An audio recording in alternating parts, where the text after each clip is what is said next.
Additionally, this is a new class. The deck will get put on the wiki at some point, but originally this class started because I think better when I write things out. So I wrote something like a 30-page guide on pretty much a cookbook on how to start, manage, and operate a farm hole. And taking all of the feedback from these courses, I hope to have that out for you all as a PDF document here in like a week or so. So you'll get that as well as a slide deck. So just be on the lookout for a ping, probably in the classes channel for that. I don't like reading off of slides, so as much as possible, do that yourselves, and I will just try my best to actually talk to what is actually on the slide. What you see right now should be just a generalized overview of what we're going to be covering in terms of farm holes, because there's a lot that goes into this whole discussion. And the first of that is really figuring out what a farm hole is. When we talk about farm holes, it's a very generalized term. So technically a farm hole is any wormhole that is used to generate ISK. But there's a lot of different ways to generate ISK in this game, right? In the most common sense of the term, a farm hole is a C4 through C6 wormhole that is used to generate ISK by running combat anomalies using marauders or dreadnoughts. But that's not the only definition. There's always going to be less complex, lower skill requirement and higher skill requirements versions of the same thing in EVE, right? So at the end of the day, different class of wormholes are going to be better tailored to different kinds of wormhole types and different kinds of wormhole activities. I had a question from Chow in chat about what is roach crab, and don't worry, we're going to get to that. We have a whole slide that defines the difference between home and roach crabbing, so we'll definitely get to that.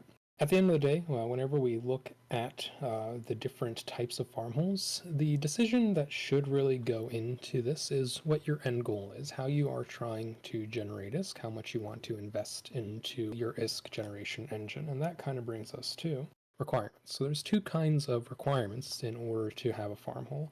The first is going to be some amount of requirements in terms of players and skills, and the second is going to be requirements as they relate to your investment assets. And we're going to talk about investment assets in a little bit, but when it comes to players and skills, managing and operating a farm hole has a hard requirement of having multiple alts. You cannot run a farm hole with a single character. It's simply not possible.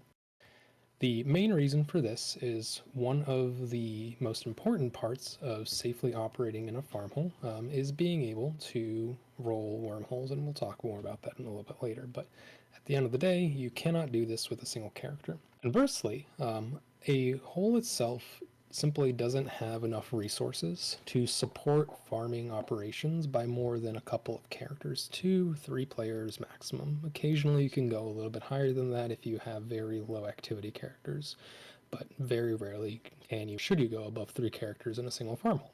It does allow us a little bit of flexibility when we have more actual players and how we divvy up tasks and tunes, but regardless, we do want to consider that we need to have multiple characters and multiple accounts preferably in order to be successful. On screen here you'll have some examples of ways you could divvy up the tunes across your accounts in order to be successful. We talked about player requirements and skill requirements, but that's sort of not the end of it, right? Because we also need to have actual investment into what goes into the farm hole. You need to live somewhere in that hole, right? You can't just leave a marauder floating in space and hope that it doesn't blow up as you're doing your stuff there. There's two types of investments that really any farm hole is going to need. The first one is going to be rolling ships. You need to be able to roll wormholes, so let's talk about that a little bit. In JSpace, or wormholes exist and have a set amount of mass that they allow to pass through them. When too much mass has been passed through a wormhole, it closes. So, in JSpace, we're able to force this to happen by intentionally putting heavy ships through wormholes and causing them to close. However, when we are passing those heavy ships back and forth, we enter a state called polarization, so we can only pass ships through wormholes every 5 minutes or so. These ships that we use to put mass on the wormholes are often not very combat capable, or if they are combat capable, I wouldn't call it enough to really pose a significant opposition. So it's important for us to be able to quickly close the wormholes rather than using a single ship and doing it over the course of, say, 20-30 minutes. This kind of ties into the previous sort of comment I made that we really need to have multiple characters, because with 4 characters, you can pretty successfully roll a hole within a minute or so, as long as you don't do something silly and accidentally lose one of your characters on the wrong side. Outside of ship assets that are required for rolling, you're obviously going to also require some sort of ISK generating ship. So whether that is your Marauder, if you are choosing to run C4, C5 sites in Marauders, maybe you're using a different battleship doctrine such as Spider Tank Lashaks, maybe you're going even above that and you're using a Dreadnought to run your sites in your C5, C6. And that's outside of the scope of the ships you need just to operate the hull itself. Where you'll live is an asset in and of itself. You can either live in a pos, you can live in an upwell structure, and there's decisions that sort of come into that as well. Posses have reinforcement timers that consume a resource within them. However, posses can only stay reinforced for up to 48 hours. Astra houses and Fortizar, which are upwell structures, can have multiple timers in the case of the Fortizar, or a single timer in the case of the Astra house. And this kind of leads into the cost discrepancy between them. When you decide what type of structure you want to lay down, there's a couple of sort of deciding factors outside of just the cost. Really, it comes down to those multiple timers, because if you have an Astra house, it can get a little bit oppressive if someone does decide to reinforce your structure. You pretty much need to come and defend that structure, and you have a single chance to do so. You can't ever really let your guard down. On the other hand, a Fortizar has 2 timers, so if you anticipate to be able to mount a defense fleet for a different timer, you could always skip a timer, or at least have a second chance at a timer. So that's part of the decision-making process there. Of course, this class is being presented to the uni, so there's a special requirement for us because we're in the uni. Laying down any structures, whether that's a POS or an upwell or any other, I guess, structure like a Metanox Moondrill or something, is going to require that you be the CEO or director of a corporation. So obviously that none of us here are that. But even in our alt corporations, if we were to deploy or anchor any structures, that then makes the entire alliance able to be war decked. So if you noticed, if you folks have characters in an alt corporation that is part of the IVA Alt Alliance, one of the requirements to join the IVA Alt Alliance was to ensure that you have no active structures, and that's to ensure that all of our IVA alts stay safe and they're not able to be war decked and all of our haulers don't get blown up. Similarly, we can't anchor the structure that we plan to use for a farm hole in our IVA alts, so we need to have a dedicated holding corporation in order to actually anchor the structures that we're going to use, even for the temporary pause. That isn't going to really impact us very much other than having to have that one tune. That one tune doesn't need to do anything other than have corporation management so that they can start the corporation, and they probably need to be able to use a T1 hauler just to fit the upwell structure itself. Everything else, from coring the structure to fueling it, can be done by alts, because access to the upwell structure or POS can be managed, or upwell structure specifically, can be managed through ACLs. Really, the only thing you can't do with anything but the owning corporation is fit an upwell structure. So the actual modules that get equipped to the Fortizar, those can only be managed by the CEO or directors of the corporation that anchored the upwell. Question from board: the Alt Corp can be an alpha or has any downsides, it's better to have Omega. I want to say that corporation management is locked behind Omega. Someone feel free to correct me on that one, but tends to be things CCP does. Yeah, corp management skill is locked behind Omega, so you're going to need to have it be an Omega account. Another consideration would be if you get really excited about this and you want to get an upwell structure anchored tonight, if you don't already have a holding corporation, you're not going to be able to.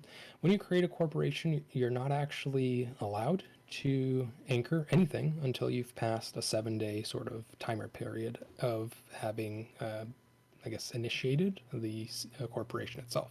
So just consider that into your timer if you do plan on sort of fourth and trying to find yourself a nice place in JSpace to live in. Another external resource we might be interested in is having some sort of mapping tool. There's 101 of these, well, there's like a dozen of these out there, and I put a couple on screen. Pathfinder, Tripwire, Wonder, and Eve Wormhole Mapper. There's a bunch of tools that are out there that exist to make our life easier when it comes to managing wormholes. All these tools do about the same thing. They allow us to map systems as we pass through them, and it's done through ESI, so effectively you log in with your EVE Online credentials, and then it uses the API to pull your character's location and connects the systems as you jump them.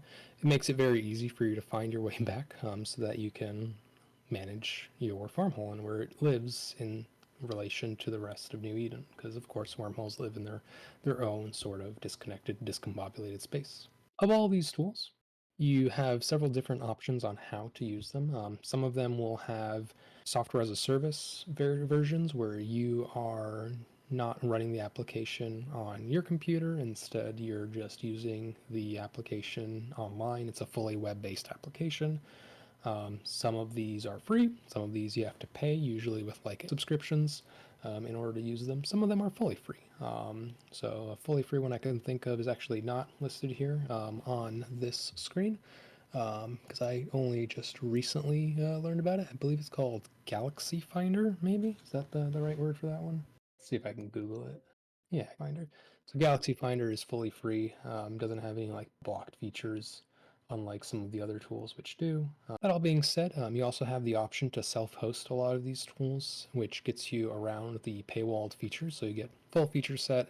You just have to do a little bit of work of actually setting it up and running the application on a server or a home computer or something. Personal preference for me, I really like Wanderer. It's not as fully featured as some of the other tools, but it's also a lot more responsive because of that, and it does what I need it to do. If you want a fully featured one, Pathfinder is what the EVE University uses. So if you are part of our Wormhole campus, you're probably familiar with Pathfinder already, and it is definitely one of the most feature-rich of the mappers out there. It also leads to some latency issues because of it, though. And if you're not part of our Wormhole campus, this is a great opportunity for me to plug that.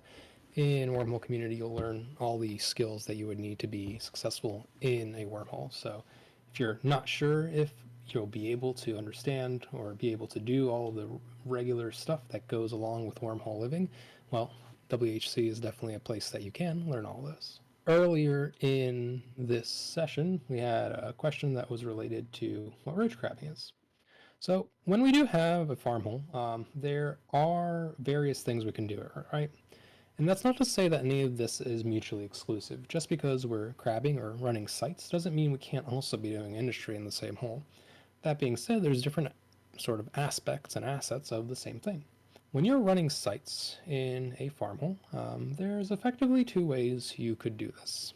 If you imagine, your wormhole is a state space, and all wormholes have what are known as static connections. What that means, earlier in this, we talked about how we intentionally will close wormholes, right? And the reason we close those wormholes is so that we can do one of two things. One is to prevent people from coming in, and two is to find new places for us to go to.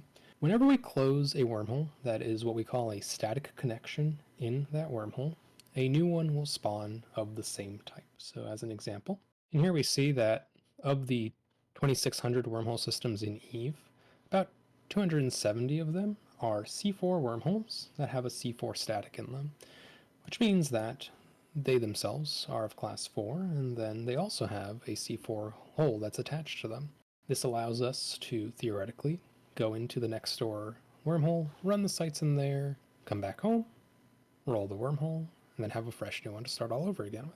When we approach crabbing like that, that's what we call roaching, and the reason for that is, effectively, we could be running the sites in someone else's home, right?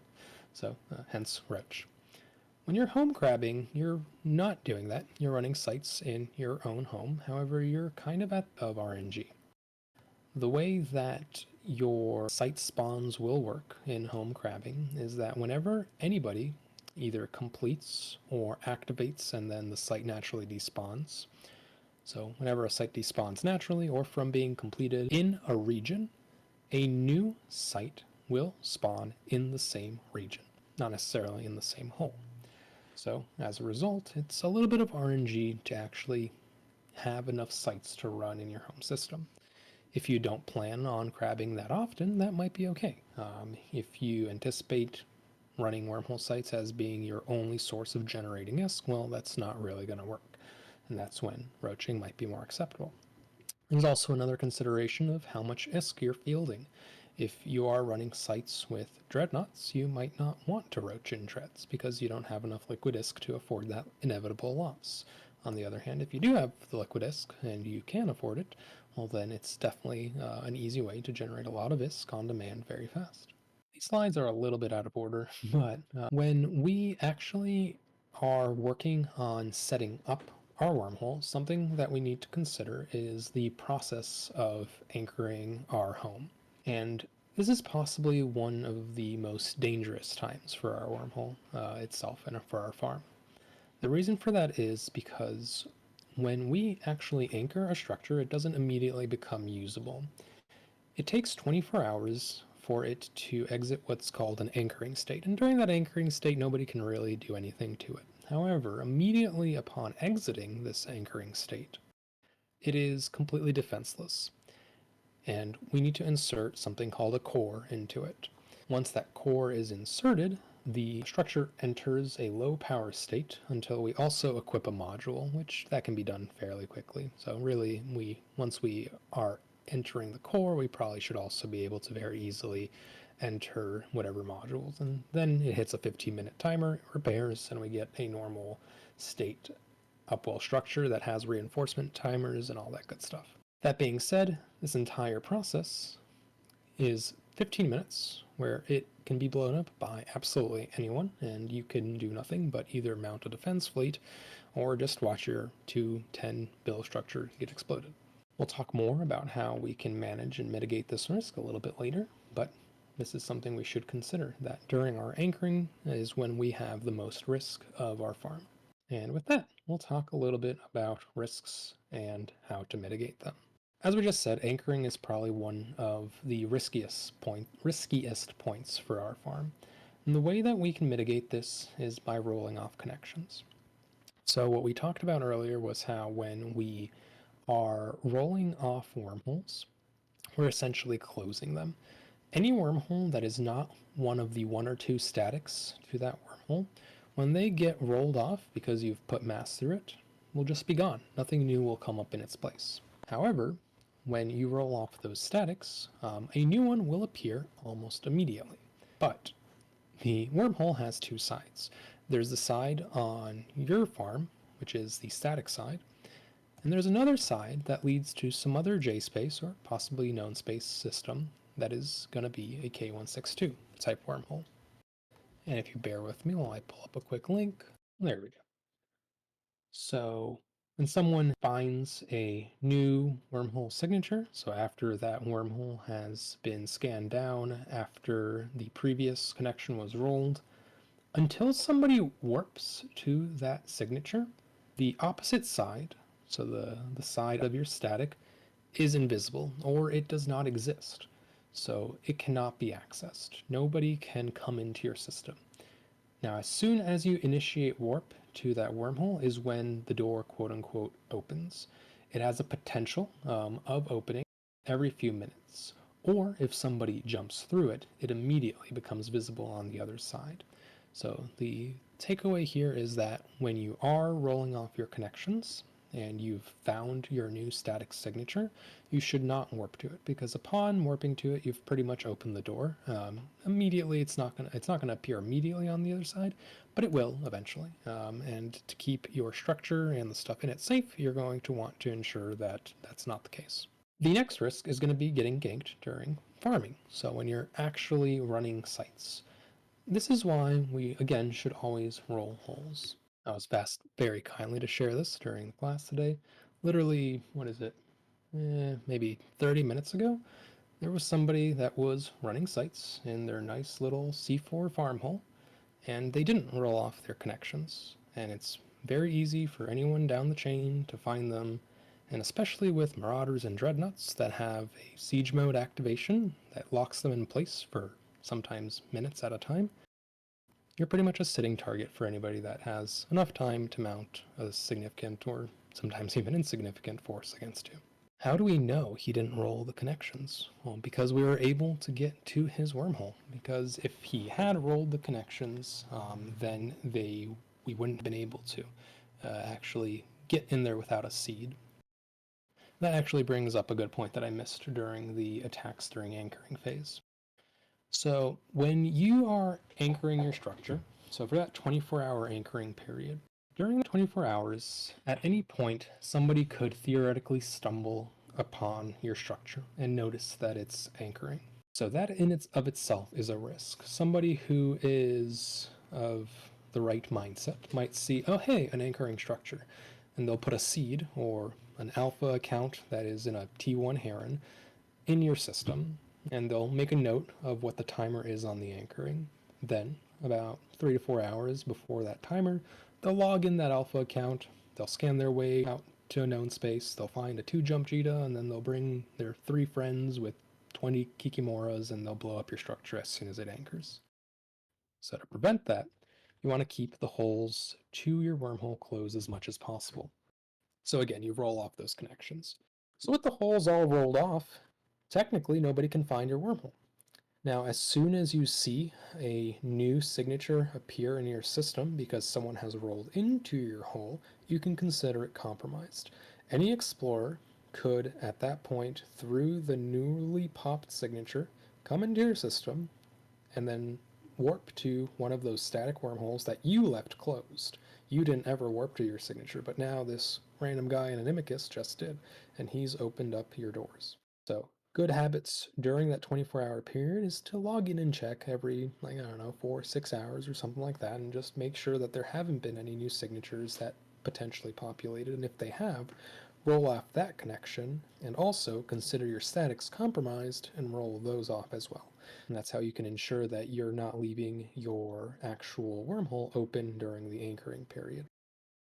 Similarly, when you're home crabbing or roach crabbing, roach a little bit of extra complexity though, because when you are rolling off connections and you're roaching, you not only need to roll off additional connections other than the static that you're using to roach in your home system, you also need to roll off the connections in your roaching system if you're being truly risk adverse. Rolling off in an adjacent system is a little bit more complex because you can't really shove 4 battleships through that hole because you're gonna maybe have a bad time trying to get them back into your hole without also leaving your marauder behind or whatever it is you're putting in there. So considerations there when you're deciding between home and roach crabbing would be just the amount of time that you'll be having to spend on rolling off connections as well as actually running sites or whatever it is you'll be doing. The next risk is going to be asset bloat. A lot of the folks that evict people from wormholes do it for the monetary gain, so the way you can prevent that is by not having as much monetary gain available to them.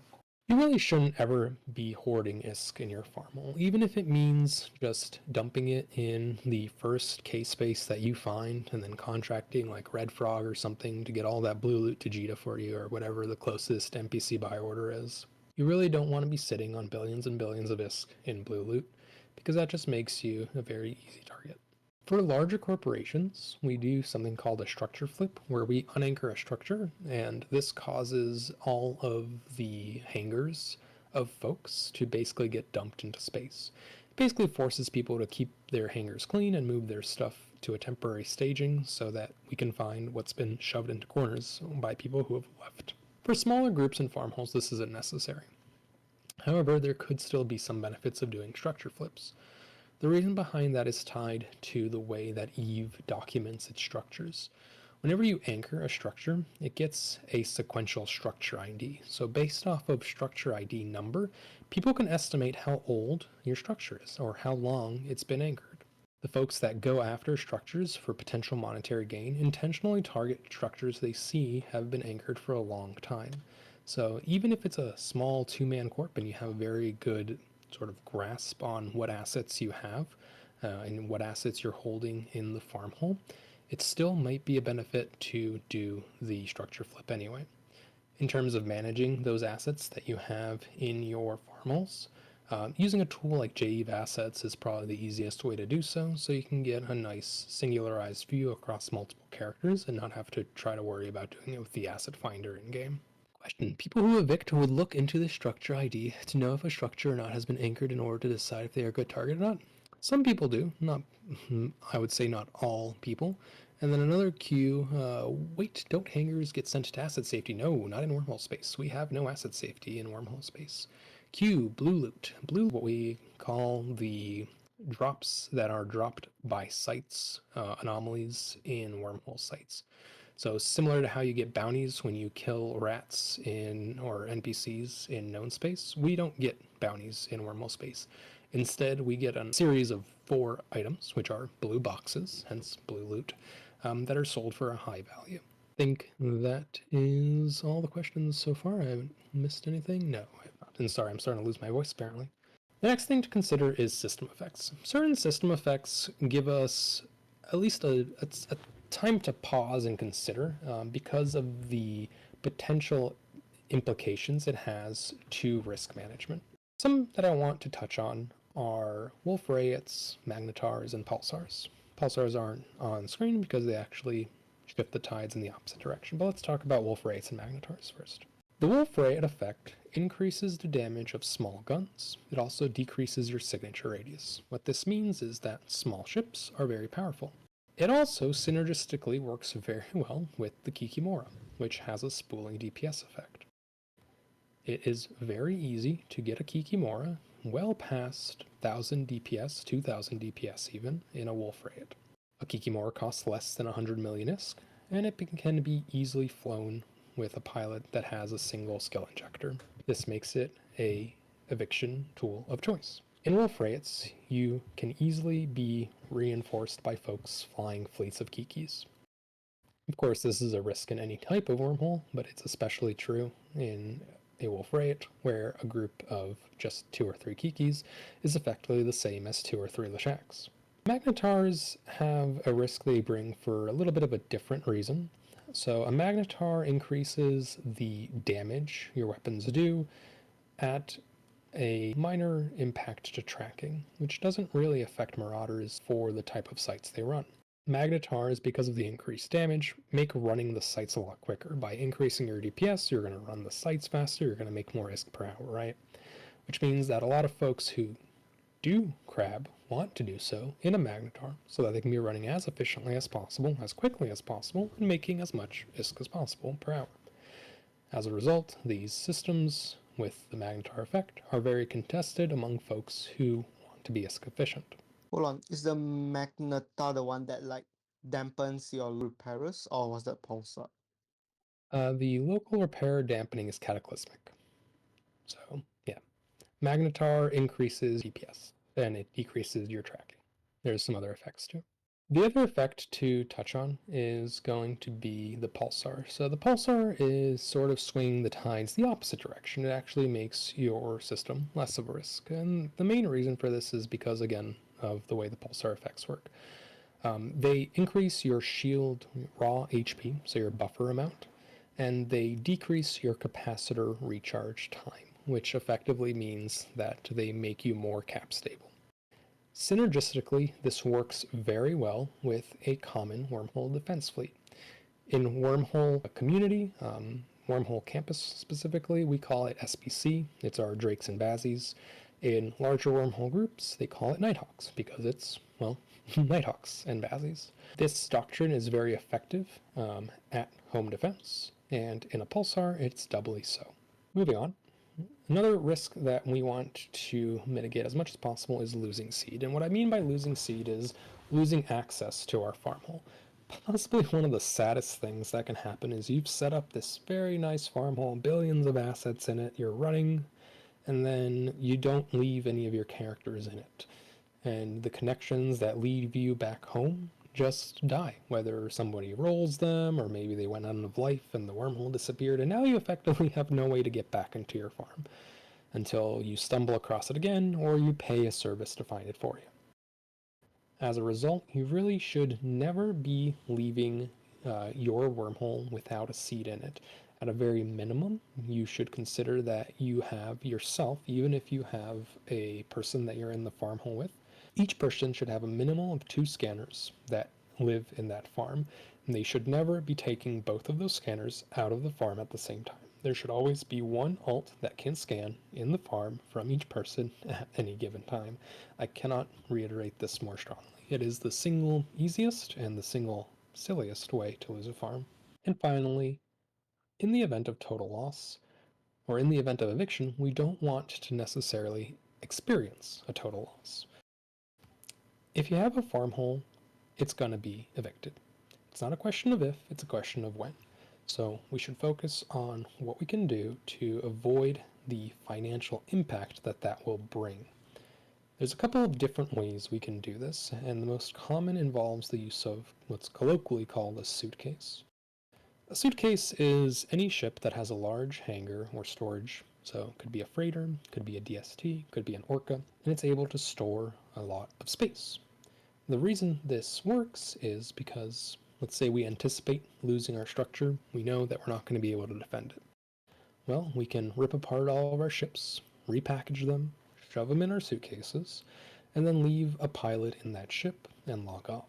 The way that wormhole mechanics, or I guess structure mechanics, work in EVE is when the structure gets exploded, the pilots that were sitting in ships in that structure and were logged off remain there. When they eventually log back in, they'll pop up into existence where that structure used to be. So what you could do if you anticipate your structure is being evicted is going to be get everything in your suitcases, log off, wait for the dust to settle, log back in, and now you have your assets still in DSTs just sitting in space. And of course, you don't have to worry about how you're going to exfiltrate them out of the wormhole. Or a lot of times, these eviction groups will evict your wormhole and then leave. They don't really care about anything but getting the loot that drops. So if you have a suitcase that had a POS stick set up, you can start the anchoring structure all over again and just reset up your farm home. And hopefully all you will have experienced is the loss of the structure and the upwell core and not anything else that was lying around in it. Quick question: is it possible, like, if you're evicted, initiate the how do you call it? You initiate the unanchoring of the structure and scoop it back into your DST. No, that is not possible, and it's a good question. Unanchoring a structure takes 7 days. So when you try to unanchor a structure, it's done with the decommission button in your structure management. And once you do so, you'll get a timer that says they will take 7 days. I also have a question from Titus. Do we consider Cake a farmhole? And that is a great question. No, and that is part of why I'm having this course here, because Cake, or the Wormhole Community's campus, cannot support being used as a farmhole, which is why we have such strict rules about ensuring that we form harvesters and run sites as a group whenever we're doing sites in Wormhole campus and the adjacent systems. We want to teach people how to run sites effectively in Cake. We want to teach people in our Wormhole community how to run industry, but ultimately it's never going to be as efficient as doing it in your own slice of space. That being said, that's why the uni exists. It is going to be there in order to teach you how to get going on all these activities. And yes, thank you, Lux. That's another good point. So, on top of the unanchoring structure process itself taking 7 days, once you've been refed, you cannot start it. So, you cannot start it if you are being evicted as soon as those shields get removed off your structure. Or actually, as soon as you get damage on them, even. Would it be better not to anchor but be nomadic out of an orca or bowhead? And that is an interesting question. I've tried before, and ultimately I'd say no. It's going to be a lot easier to actually have a structure in place, whether that is an upwell or a POS. And really, it comes down to the alt aspects of it. It's a habit to manage something like an orca or a bowhead, and the alts to roll the holes in one shots, and the alts to actually run the sites is just too much to handle. On top of it being a very inefficient ISK per tune at the end of it. So we're trying to optimize what these characters are doing, and by having a physical asset, in this case a upwell structure, we are removing the need to have multiple characters. Additionally, a lot of these ships are going to be as expensive as an upwell structure is. Folks might not be aware, but an Astra house is pretty cheap. It's maybe a 2 bill structure with a 600 mil core, which is about the same as a bowhead. That being said, it does sit in place, it's easy to shoot. And just seeing, looks like Turtle's answering some questions. Thank you. Moving on, I do want to just call out that there are some other existing references that folks might find helpful. So we have several classes already out there on various aspects of wormhole life and wormhole living. There's also some external resources that talk about the sites in wormholes, how you could run them. There's also other content that you can use in crab holes. Specifically, you could do mining operations, you could huff gas, which then gets run through reactions to compress it. You can run PI, so on and so forth. So there's a ton of stuff that you can do in these farm holes, and there's tons of other resources out there that you can and should use to help yourself out in that. Ashy's How to Crab is also a good written sort of blog formatted explanation on how to run these sites. So let me actually pull these up. So if you've never seen this sheet, this basically talks about all the different sites in various wormhole space and the amount of damage they do and yada yada. But sometimes this stuff can be a little bit complex to understand, and that's where Ashy's guides come into place. Ashy is a wormholer who's talked about a lot of stuff, and she goes really in depth about various things that you can do in wormhole space, exactly how you can do them, how you can run the sites, step-by-step instructions on how to run the sites themselves, which tie back into this sheet, as well as fits for ships that can do them. Former wormholer. When would you choose to use a POS? A POS is ultimately just going to be cheaper. That's what it comes down to. It's going to be cheaper than putting up an upwell structure. It used to be the de facto standard because it was the only option. Ultimately, I would say that if you're considering living, and yes, it is more expensive in fuel costs though, if you're considering living in a farm hole, it probably makes most sense to just invest in an upwell structure, even if it's an Astra house. And the main reason for this is going to be around hangar management. In a POS, you can anchor something called a corporate hangar array, and the person who anchored the POS is able to use that corporate hangar array. However, if you have tunes that are spread across multiple corporations, sharing assets becomes a real pain in the ass. This isn't a problem in upwell structures where you can trade things just like you would anywhere else. You can contract stuff just like you would anywhere else. It all makes it very, very easy. There are shorter timers. An Astra House has a 24-hour timer versus a POS's 48-hour timer. But I really want to emphasize just how annoying it is living out of a POS with tunes that are among different corporations. And finally, that brings us to the end of this class. I wanted to leave 15 minutes of questions, but it looks like I'm a little bit behind, and I'm sorry about that. But feel free to toss your questions into the chat, and while you guys are doing that, I'm going to grab the class feedback form because I found out this isn't actually a link earlier, so I have to go steal it from the Discord channel. And if you prefer to come talk on comms to ask your questions, feel free to do that as well.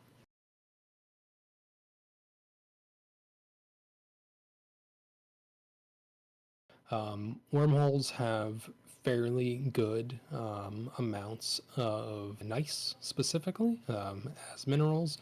Also, gas is pretty abundant in wormholes and easy for reactions. PI is in the same quantities that you would find in nullsec, and you get the same effective bonus to the modules that increase industry effectiveness in structures that are anchored in wormhole space as they do in nullsec space. So you get the same benefits or the same degree of bonuses when you're running industry jobs in your wormhole space structures as you would be getting in null space. The only thing you can't do in a wormhole is you can't build super capitals. Super capitals require SOV ownership, and you cannot own SOV in wormhole space. Outside of that, you can build capitals. You can build anything you want inside of wormhole. Questions: do many Unistas maintain their own farmholes as well as operate out of wormhole campus? Uni itself is meant to be an introduction to all aspects of Eve. So a lot of our folks, by the time that they have the resources and knowledge to build and maintain a farmhole, will have probably moved on past the uni. That being said, it's still good knowledge to have when you inevitably make that step forward. Is there any kind of calc or guide to roll wormholes that are not 2 million holes so you don't roll yourself on the other side? So there is, there's there, but I don't like it. You'll probably find it if you just Google it on, and I can actually probably find it while I'm talking. But yes, what Pax just said is it, an actual calculator. You know the size of wormholes, and then if you go to something like wormhole info, you'll see what the range of that wormhole size is. So to show you, nobody AWOCs the uni, please. All right, I'm blanking out. There's a link where you can see the full range of the wormhole size. Look at the top, scroll up, and then click on B274. There it is. There. Thank you so much. So there is going to be a plus or minus 10% of any wormhole's jump mass. So as long as you consider the possibilities on either side of this, of your starting point, you'll know where you are.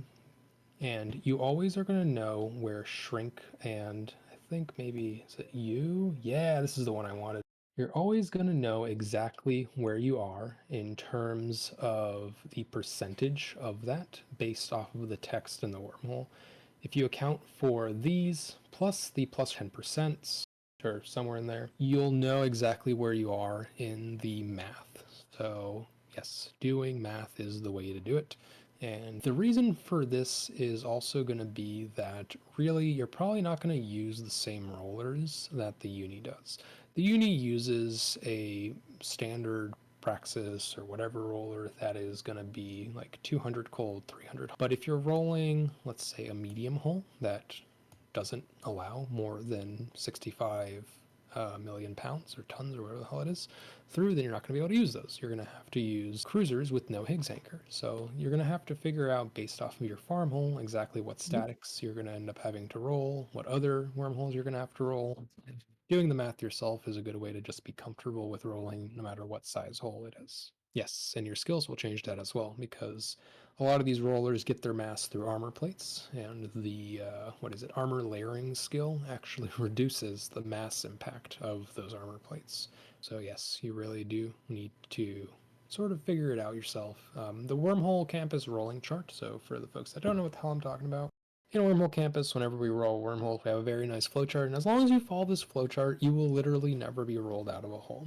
It's because it's mathematically been calculated to work perfectly with battleships that are about 200 gold and about 300 hot. But you can always make a new flowchart for yourself based off of different requirements. So as an example, let's say you wanted to rage roll and you don't want to have to worry about this pseudo hick right over here, right? You could technically accomplish this by, instead of using 4 battleships that are 200, 300, instead having 2 battleships that are 200, 300, and then another 2 that are 250, 350. The math will work out the same way. But again, you'll end up rolling yourself out if you don't feel comfortable with the math and where you're going to end up on the rolling structure. Hold on, by outside over here means towards home or outside home? Outside of home. So you're always going away from home, outside of home, you're always coming back into home, back into. One last thing I want to give you is going to be basically just a preview. So everything that we've talked about so far is in a nice sort of document. You have a bunch of information around everything that we talked about in sort of a text-based form. It's how I like to learn things. I personally can't do classes. I never paid attention in school. Somehow I got a degree anyway, but that's on them, not on me. So at the end of this, yes, yep, Lux, that's the one that I was thinking of. I don't like it. Technically it works. Use at your own risk. But whatever the case is, I do want to share this with you guys as well. I'm going to be making some modifications based off of feedback and questions that have been asked during these courses, and you should probably be getting it in about a week or so, so I'll ping out in one of the class channels. And looks like we have 4 more minutes, so I'll feel free to ask any more questions that you have, folks. Otherwise, thanks so much for y'all showing up and coming to our course on farm holes. Thank you all.